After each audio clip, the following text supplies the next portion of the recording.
എന്തിന് സൺസ്ക്രീൻ ഉപയോഗിക്കണം? ഞാൻ ഉപയോഗിക്കുന്ന ക്രീമിലും ഫൗണ്ടേഷനിലും SPF പ്രൊട്ടക്ഷൻ ഉണ്ട്. പിന്നെ വേറൊരു സൺസ്ക്രീനിൻ്റെ ആവശ്യമെന്ത്? ഇങ്ങനെ പറയുന്നവരാണോ നിങ്ങൾ? സൺസ്ക്രീൻ ഉപയോഗിക്കാത്തത് നിരവധി ചർമ്മ പ്രശ്നങ്ങളാണ് ഉണ്ടാക്കുന്നത്. സൺസ്ക്രീൻ ഒഴിവാക്കുന്നത് സൂര്യതാപത്തിനും അതുമൂലമുണ്ടാകുന്ന സൺബേണിനും കാരണമാവും.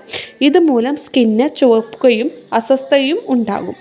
അൾട്രാവയലറ്റ് രശ്മികൾ സ്കിന്നിലെ കൊളാജനെയും ഇലാസ്റ്റികതയും നശിപ്പിക്കും. ഇത് സ്കിൻ വരൾച്ച, ചുളിവുകൾ ഉണ്ടാക്കും. ഇത് സ്കിന്നിന് യുവത്വം നശിപ്പിക്കുകയാണ് ചെയ്യുന്നത്. കൃത്യമായി സൺസ്ക്രീൻ ഉപയോഗിക്കാത്തവർക്ക് സ്കിന്നിൽ കരിവാളിപ്പ് കാണപ്പെടുന്നു. മാത്രമല്ല, സൂര്യപ്രകാശം മെലാനിൻ്റെ പ്രൊഡക്ഷനെ കൂട്ടുകയാണ് ചെയ്യുന്നത്. ഇത് സ്കിന്നിൻ്റെ ഗ്ലോ നഷ്ടപ്പെടുത്തും. അൾട്രാവയലറ്റ് രശ്മികൾ സ്കിന്നിലെ ഈർപ്പം നീക്കം ചെയ്യുന്നു. ഇത് സ്കിൻ ഡ്രൈ ആവാനും സെൻസിറ്റീവ് ആവാനും കാരണമാവുന്നു. സൺസ്ക്രീൻ നമ്മുടെ സ്കിന്നിലെ ഹൈഡ്രേഷൻ നിലനിർത്താൻ ഒരു വലിയ പങ്ക് വഹിക്കുന്നുണ്ട്. അതുകൊണ്ട് തന്നെ എന്നും സൺസ്ക്രീൻ തേക്കുന്നത് ഒരു പതിവാക്കുക.